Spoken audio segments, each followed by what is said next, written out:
Yeah, welcome back to my class today. We are still looking at function. So today what we want to look at is variable scope. No, this is it, variable.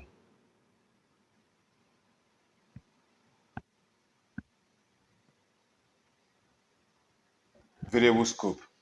Now let's take for example, we have the state House of Assembly and then we have the Federal House of Assembly.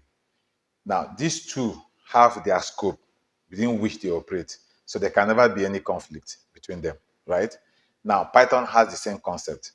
And how does Python achieve this scope? We use what we call namespace. So what is a namespace in Python?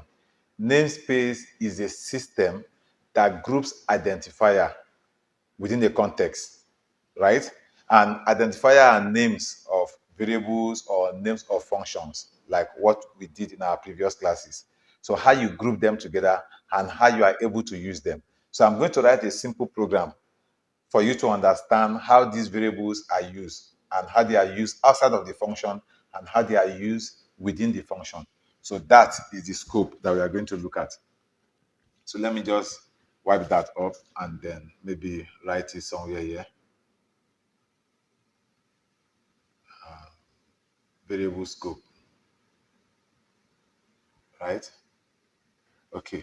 Now, to achieve this, we have what we call namespace.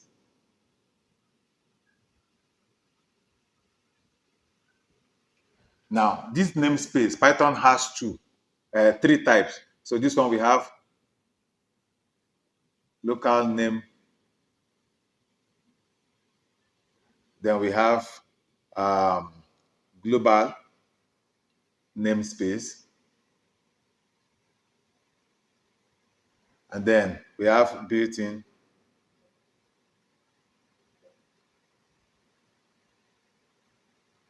namespace. Now, we are going to look at them one by one. So let's write a very little program to demonstrate this. Let's say I have A, assign 10 to it. Then I have B, assign 20 to it. Then I'm going to define a function. So using the def keyword, let's call our function add. This is our function. So we are not going to supply any parameter to it. Now we'll come inside this function and we'll declare another variable A. We assign 30 to it. And we declare another one B. And we assign 40 to it. And then we say C, assign A plus B, right, into this. And then we'll come here, we'll say print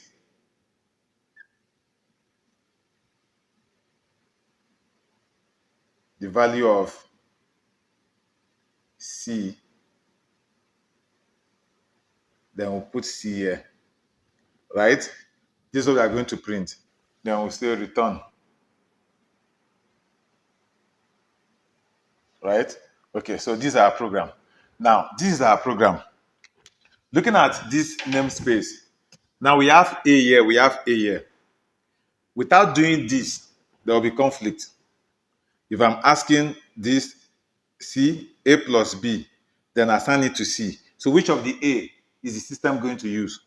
It's going to use this one, and not this one. So let me call this function. Now, when I call this function, add, right? This is the calling of the function that I've just done. So once I call this function, it will come here. Then it will go in. It will create this variable A, meaning it will load it into the memory. And then it will load B, the value inside the memory. Then the processor will carry out this by doing this arithmetic and then assigning the value to C. Then it will come here and it will print the value of C is what? That will be 30 plus 40. So this one will print out the value of C is 70. Then it will return back to this calling function. So here now, let me do this. Print A. So what will this one print? This one is not going to print this A. This one is going to print this A. So this will be my output. I will get 70 and then 10, right? Now, assuming here at the side, that I want to put this function call, this one. I say print, right? And then I put this in bracket, and before calling the function, this, like this. Then in this place, in this my function, I say return A, right? Now look at this one. So because I'm calling this function here, it will come here, it will come here, right? To this, it will go in, it will create 30 assigned it to A, 40 assigned to B, then it will do this addition. 30 plus 40 assigned to C. It will print out this. Then it will return this A, which is what? This A is this. It will return it back to this calling function, and then it will print it out. So this one is going to print out A, which is what? 30. After that instruction, it will now print out A. This A that is going to print out will be this one. So this will be my output. Now, how is the system not confused? It's not confused because of this concept, namespace.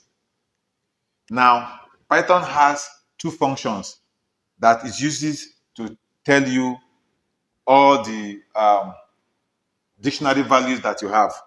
And that is what? Locals function and global function. If I execute this and this, for this local will give me this, and then the value of C. While this one will give me this, and then that of the function. So if I'm to generate this, it will give me this one, A, like this. It will give me B, like this. And then it will give me C, like that. It will give me all that. While this one will give me this, and then this definition of the function. So that is what I want to show you. Now, another thing I need you to understand is that the moment you go out of this function, all these objects that were created in the function will cease to exist. So let's go to the PyCharm and let's see how I demonstrate this for you to see in the PyCharm. So if you like this video, please don't forget to click on the like button. So let's just write a little program to demonstrate what I taught you on the board. So I'm going to declare a variable A, right? And I'm going to assign 10 to it. Then I'll declare another one B, and I will assign 20 to it. Then I will create a function def, and then my function name is add. So I'm just going to do this. I'm not going to supply any parameter to the function. Then I'll put my colon, then go into the function and declare another variable A and assign 30 to it, and declare another one B, assign 40 to it. Then I'll say C is A plus B. Then I'll come here and I'll say print, right? I'll supply a string literal, the value of C, let's make it capital lock, the value of C, and then I'll come here and I'll put C here. Then, so I'll return, and then come here and call my function, this def, I'm just going to call the add function. So add, like this. Now this is it. So let me call this function, and then it's going to print out the value of C. And then I will come here, I say print A, right? So first I'm going to do this. I will execute this. Now look at, the value of C is 70. And then, so when I call this function, it will come here, go into this function, declare this variable and assign 30 to it, declare this variable and assign 40 to it. So this is actually 30 in the memory, and then this A is pointing to 30, B is pointing to 40. Now the processor is going to carry out this arithmetic, which is 30 plus 40, and assign it to C. and then come out here and do this instruction, print the value of C, which is what? C. The value of C is 70.